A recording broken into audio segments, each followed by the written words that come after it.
Hi friends, welcome back to our channel I facts. Lavanya Tripathi 2012లో అందాల రాక్షసి అనే తెలుగు మూవీతో సినీ రంగ ప్రవేశం చేశారు. ఈ చిత్రానికి గాను ఆమె సినిమా అవార్డు కూడా అందుకుంది. తరువాత దూసుకెళ్తా, సోగ్గాడే చిన్ని నాయన, అంతరిక్షం, A1 ఎక్స్ప్రెస్, చావు కబురు చల్లగా మూవీలో నటించింది. కొన్నిదెల వరుణ్ తేజ్ కూడా ముకుంద, కంచె, ఫిదా, తొలి ప్రేమ, F2, F3, అంతరిక్షం, గని, మట్కా ఇలాంటి మూవీలో నటించారు. ఫిదా మూవీతో ఫేమస్ అయిపోయారు. వరుణ్ తేజ్, లావణ్య లవ్ మ్యారేజ్ చేసుకున్న విషయం అందరికీ తెలిసిందే.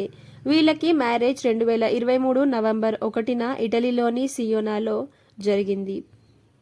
అయితే వరుణ్ తేజ్ పెట్టిన ఒక పోస్ట్ సోషల్ మీడియాలో చక్కర్లు కొడుతుంది. అదేంటి అంటే, life is most beautiful role at coming soon. అంటే కొనిదెల వారింటికి వారసుడు ఆర్ వారసురాలు రాబోతుంది. లావణ్య త్రిపాఠి ప్రెగ్నెంట్ అని అఫీషియల్గా అనౌన్స్ చేశారు. ఇన్ని డేస్ ఈ విషయాన్ని దాస్తూ వచ్చారు అండ్ రీసెంట్గానే అనౌన్స్ చేయడం కూడా జరిగింది. హీరోయిన్స్ అందరూ మ్యారేజ్ చేసుకున్న తర్వాత ఫ్యామిలీకి టైం ఇస్తున్న విషయం అందరికీ తెలిసిందే. అలాగే లావణ్య త్రిపాఠి కూడా మెగా ఫ్యామిలీకి ఎక్కువ టైమే ఇస్తుంది. అన్ని ఫెస్టివల్స్ ఫ్యామిలీతో కలిసే జరుపుకుంటుంది.